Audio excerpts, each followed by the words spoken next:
জাতীয় থেকে আন্তর্জাতিক প্রান্তিক জনপথ থেকে নগর চারপাশ কি ঘটছে এই মুহূর্তে তা নিয়ে আয়োজন এখন চারদিক। সঙ্গে আছি আমি সিফাত শাহরিয়ার।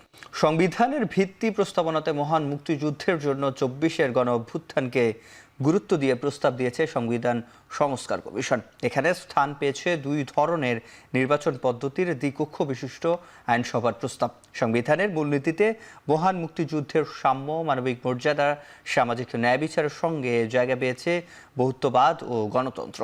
প্রজাতন্ত্র ও জাতীয়তাবাদ নিয়েও আছে পরিবর্তনের সুনির্দিষ্ট প্রস্তাব।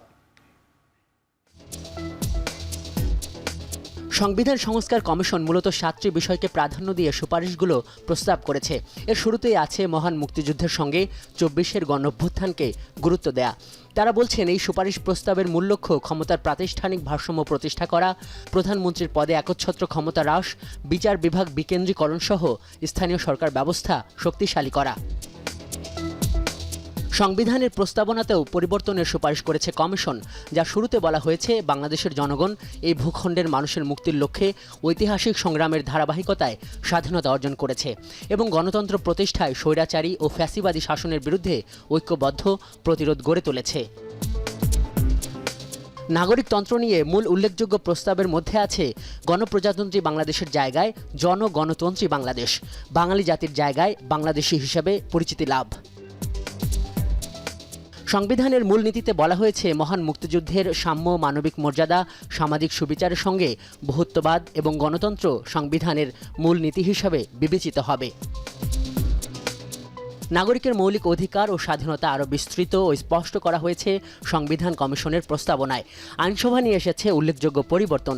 বলা হচ্ছে, আইনসভা হবে দ্বিকক্ষ বিশিষ্ট, নিম্নকক্ষে আসন সংখ্যা হবে ৪০০, গঠিত হবে সংখ্যাগরিষ্ঠ নির্বাচন পদ্ধতিতে। এর মধ্যে যে কোনো ১০০টি আসনে শুধুমাত্র নারী প্রার্থী থাকবে। প্রার্থী হওয়ার ন্যূন বয়স কমিয়ে করা হয়েছে ২১ বছর। ২ জন ডেপুটি স্পিকারের মধ্যে একজন নির্বাচিত হবেন বিরোধী দল থেকে। প্রধানমন্ত্রী, সংসদ নেতা ও রাজনৈতিক দলের প্রধান যে কোনো একটি পদে অধিষ্ঠিত হতে পারবেন একজন সংসদ সদস্য। প্রস্তাবনায় আছে দলের বিপক্ষে ভোট দেওয়ার পূর্ণ ক্ষমতা। স্থায়ী কমিটির সভাপতি হবেন বিরোধী দল থেকে। উচ্চকক্ষের আকার বলা হয়েছে ১০৫ সদস্যের। গঠন হবে জাতীয় নির্বাচনের সংখ্যানুপাতিক ভোটে। ৫% আসন থাকবে অনগ্রসরদের জন্য। রাষ্ট্রপতির মনোনয়নের জন্য রাখা হয়েছে বাকি ৫%। তবে নিম্নকক্ষে প্রতিনিধিত্বের জন্য পেতে হবে অন্তত ১% ভোট। উচ্চকক্ষেও অন্তত একজন ডেপুটি স্পিকার নির্বাচিত হবেন বিরোধীদের থেকে। রাষ্ট্রপতি ও প্রধানমন্ত্রী অংশে বলা হয়েছে, রাষ্ট্রপতির মেয়াদ হবে ৪ বছর, পরপর ২বারের বেশি নির্বাচিত হতে পারবেন না। প্রধানমন্ত্রী নির্বাচিত হবেন নিম্নকক্ষের সংখ্যাগরিষ্ঠতার ভিত্তিতে। ২বারের বেশি নির্বাচিত হতে পারবেন না প্রধানমন্ত্রীও। সুপারিশ প্রস্তাবে আন্তর্জাতিক চুক্তি, অভিশংসন, বিচার বিভাগের বিকেন্দ্রীকরণ, নির্বাহী বিভাগ, অন্তর্বর্তী সরকার নিয়েও সুনির্দিষ্ট প্রস্তাব দেয় সংবিধান সংস্কার কমিশন।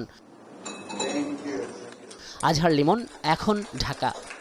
জিয়া অরফানেন্স দুর্নীতি মামলার আপিলে খালাস পেলেন বিএনপির চেয়ারপারসন ও সাবেক প্রধানমন্ত্রী বেগম খালেদা জিয়া। তারেক রহমান সহ যারা আপিল করতে পারেনি তাদেরও খালাস দিয়েছেন আদালত। সকালে ১৭ বছর আগের এই মামলার রায় দেন প্রধান বিচারপতি সহ আপিল বিভাগের ৫ বিচারপতির বেঞ্চ। সর্বসম্মতিক্রমে এই রায় দেন বেঞ্চের সকল বিচারপতি। রায়ের পর্যবেক্ষণে বলা হয়, এই মামলায় নিম্ন ও উচ্চ আদালতে বিদ্বেষমূলক বিচার হয়েছে। পর্যবেক্ষণে আদালত আরও বলেন, এই রায়ের মাধ্যমে আসামিরা তাদের ক্ষুণ্ণ হওয়া সম্মান ফিরে পাবেন।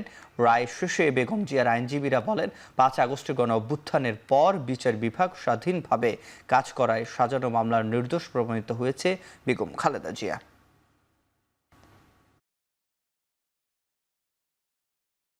ব্যক্তিগত জিঘাংসা এবং প্রতিহিংসা এবং রাজনৈতিকভাবে বেগম খালেদা জিয়া এবং তার পরিবারকে খাটো করার জন্য, নিশ্চিহ্ন করার জন্য রাজনৈতিক চিন্তা চেতনায় এই মামলাটা দায়ের করা হয়েছিল। আজকে মনে হচ্ছে যে বিচার বিভাগ স্বাধীনভাবে তাদের দায়িত্ব পালন করেছে। যেই মামলায় যারা আপিল করতে পারেন নাই,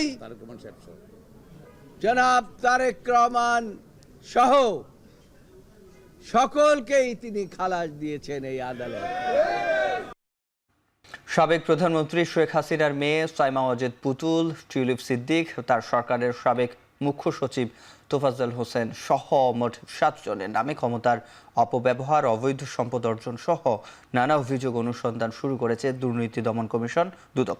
বিকেলে সেগুনবাগিচায় দুদকের মহাপরিচালক আক্তার হোসেন এক ব্রিফিংয়ে জানান, বিশ্ব স্বাস্থ্য সংস্থার আঞ্চলিক পরিচালক হতে সাইমা ওয়াজেদ পুতুল তার মা শেখ হাসিনার ক্ষমতা অনৈতিকভাবে ব্যবহার করেছেন কিনা তা অনুসন্ধান করা হবে। এছাড়া সরকারি জমি আত্মসাৎ, অবৈধ সম্পদ অর্জনের অভিযোগে টিউলিপ সিদ্দিক, আজমিনা সিদ্দিক, তারিক সিদ্দিক, তার স্ত্রী ও কন্যার বিরুদ্ধে অনুসন্ধানের সিদ্ধান্ত নিয়েছে সংস্থাটি।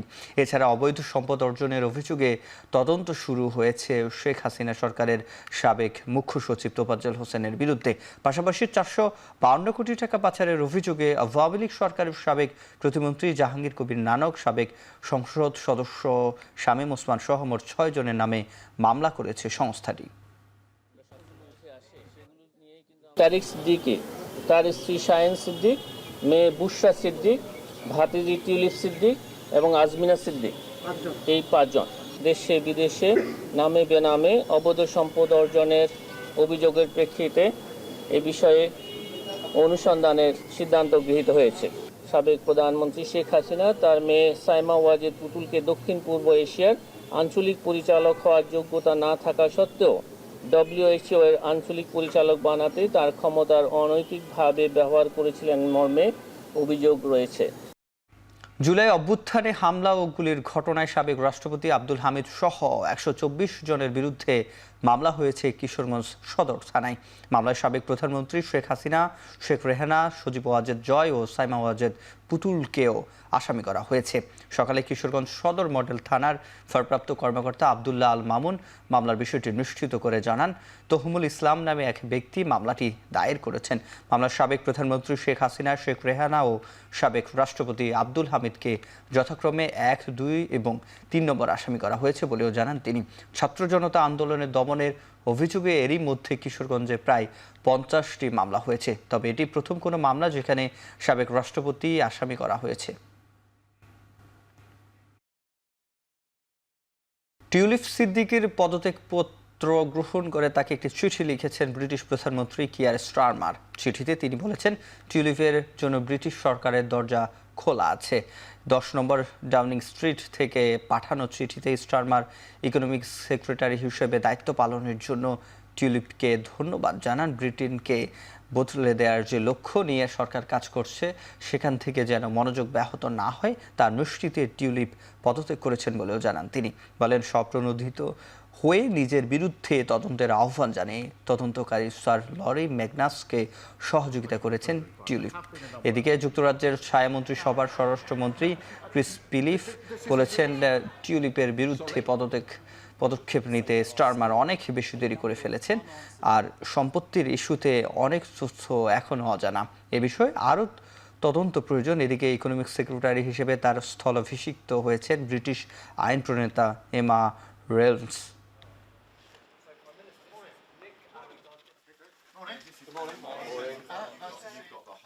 রাজধানীর ভাটারা থানায় অস্ত্র আইনে দায়ের করা মামলায় ছাগলকাণ্ডে আলোচিত জাতীয় রাজস্ব বোর্ডের সাবেক কর্মকর্তা মতিউর রহমানের 3 দিনের রিমান্ড মঞ্জুর করেছেন আদালত। এছাড়া তার স্ত্রী লাইলা কানিজকে দুদকের মামলায় গ্রেপ্তার দেখিয়ে কারাগারে পাঠানো হয়েছে।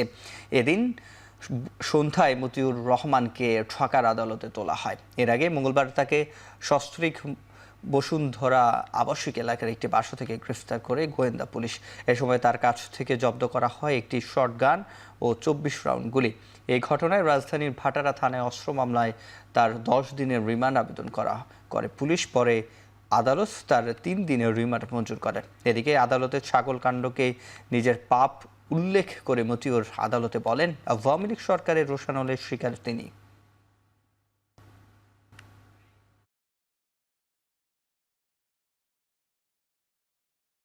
বিশাল সম্পদ বেনামিতে এবং বিভিন্নভাবে সে বিদেশে পাচার করেছে, সেগুলিও বেড়ে আসছে এবং আসবে এখন। তবে এই দুর্নীতি দমন মামলায় সে 1 নম্বর আসামি, তার স্ত্রী, তার নামেও সম্পদ আছে, সে 2 নম্বর আসামি। তার স্ত্রীকেও আজকে মহানগর আদালতে দুদকের মামলায় হাজির করা হয় এবং সেখানে রিমান্ড প্রার্থনা করা হয়। সেটা আগামী দিন রোববার শুনানি হবে। আর তার মামলাটি তাকে আজকে তার বাড়িতে যখন তাকে গ্রেপ্তার করতে যাওয়া হয় তখন তার বাড়িতে একটি শর্ট গান পাওয়া যায় এবং সেই তখন শর্ট গানটি উদ্ধার করার পরে তাকে লাইসেন্স দেখাতে বলা হয়, সে লাইসেন্স দেখাতে পারে নাই। যেটা দেখিয়েছে সেটা 21 সালের মেয়াদ উত্তীর্ণ নবায়ন করা, এরপরে আর নবায়ন করা হয় নাই।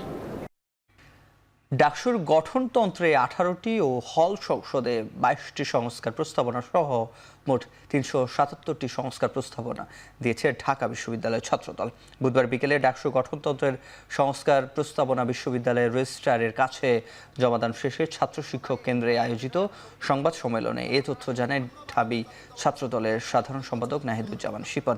তিনি বলেন, ডাকসুর বিদ্যমান গঠনতন্ত্র রেখে ছাত্রদের রাজনৈতিক আকাঙ্ক্ষা বাস্তবায়ন সম্ভব নয়। তাই 24 পরবর্তী ডাকসু নির্বাচনে ছাত্রদের আকাঙ্ক্ষা বাস্তবায়নে ভোটার তালিকা, কার্যাবলী, উপদেষ্টা পরিষদ, নির্বাহী পরিষদ, নির্বাচন ব্যবস্থা সংস্কার, নারী সহ সভাপতি ও সহ সাধারণ সম্পাদক পদ সৃষ্টি সহ 5টি নতুন সম্পাদক প্রস্তাবনা সহ সুষ্ঠু ও নিরপেক্ষ ডাকসু নির্বাচনের লক্ষ্যে আমূল সংস্কার প্রস্তাবনা দেয় সংগঠনটি। বাংলাদেশ জাতীয়তাবাদী ছাত্রদল মনে করে যে ভোটার ও প্রার্থী হওয়ার ক্ষেত্রে সময়সীমা সুনির্দিষ্টভাবে 30 বছর না করে ঢাকা বিশ্ববিদ্যালয়ের সকল নিয়মিত শিক্ষার্থীদের ভোটার ও প্রার্থী হওয়ার বিষয়ে প্রস্তাব করছে বাংলাদেশ জাতীয়তাবাদী ছাত্রদল। 2019 সালের সংশোধনীতে যে 30 বছরের বয়সসীমা বেঁধে দিয়ে বিশ্ববিদ্যালয়ের একাডেমিক স্বাধীনতায় হস্তক্ষেপ করা হয়েছিল, তাই বাংলাদেশ জাতীয়তাবাদী ছাত্রদল চায় ছাত্র সংসদ এবং বিশ্ববিদ্যালয়ের একাডেমিক স্বাধীনতার মধ্যে ভারসাম্যটি ফিরিয়ে আনতে শিক্ষার্থীদের মতামতের ভিত্তিতে বিশ্ববিদ্যালয়ের প্রশাসন যৌক্তিকভাবে নিয়মিত ছাত্রের বিস্তারিত সংজ্ঞা নির্ধারণ করবে। প্রধান উপদেষ্টার কাছে রাষ্ট্র সংস্কারের সুনির্দিষ্ট সুপারিশ জমা দিয়েছে 4 খাতের কমিশন। এই মাসের মধ্যে পূর্ণাঙ্গ প্রতিবেদন পাওয়ার পর রাজনৈতিক দলগুলোর সঙ্গে সংলাপ শুরু করবে অন্তর্বর্তী সরকার। বুধবার এই সংক্রান্ত সংবাদ সম্মেলনে তিনি উপদেষ্টা জানালেন, স্বাধীনভাবে সংস্কার প্রতিবেদন নিয়ে কাজ করেছে কমিশনগুলো। বাস্তবায়ন হলে সফল হবে জুলাই আগস্টের গণঅভ্যুত্থান। দ্বিতীয় ধাপের ঐক্যমতের ভিত্তিতে আমরা প্রয়োজনীয় আইন এবং নীতি প্রণয়নের কাজ শুরু করব। চতুর্থ ধাপে হচ্ছে বাস্তবায়ন।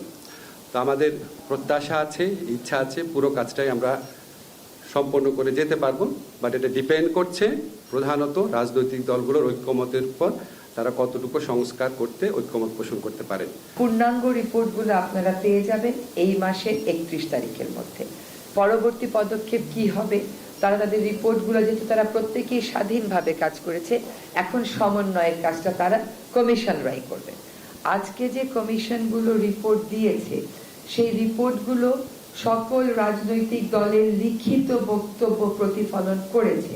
যতটুকু কমিশনরা মনে করেছেন যে নেবেন ততটুকু নিয়েছেন। যে সরকারি পক্ষ থেকে বিচার হচ্ছে, কাউকে টার্গেট করে বিচার হচ্ছে না, একটা স্বচ্ছ প্রক্রিয়ার মাধ্যমে বিচার হচ্ছে। আকাঙ্ক্ষা ছিল বাংলাদেশের একটা কাঠামোগত সংস্কারের যেই আকাঙ্ক্ষা ছিল সেটা বাস্তবায়ন হবে, এবং এক্ষেত্রে সংস্কার কমিশনের রিপোর্টের ভিত্তিতে রাজনৈতিক দল, সিভিল সোসাইটি সহ সকল স্টেক হোল্ডারদের সাথে আলোচনার ভিত্তিতে, সবার ঐক্যমত্যের ভিত্তিতে আমরা আমাদের যে রাষ্ট্র ব্যবস্থার প্রত্যেকটা সেক্টরে সংস্কার আনতে পারবো।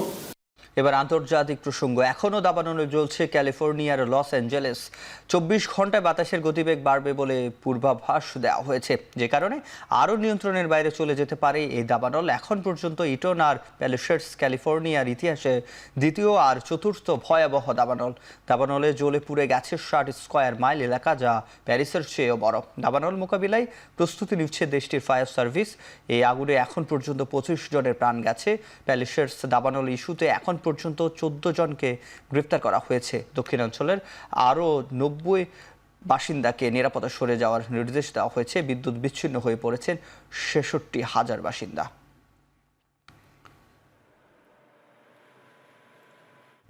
শেষ করছি এখন চারদিক। এখন টেলিভিশন ওয়েবসাইটে দেখতে ভিজিট করুন www.এখন.tv। এখন টেলিভিশন ফেসবুকে দেখতে ভিজিট করুন facebook.com/tv.এখন। ইউটিউবে দেখতে ভিজিট করুন youtube.com/এখন tv।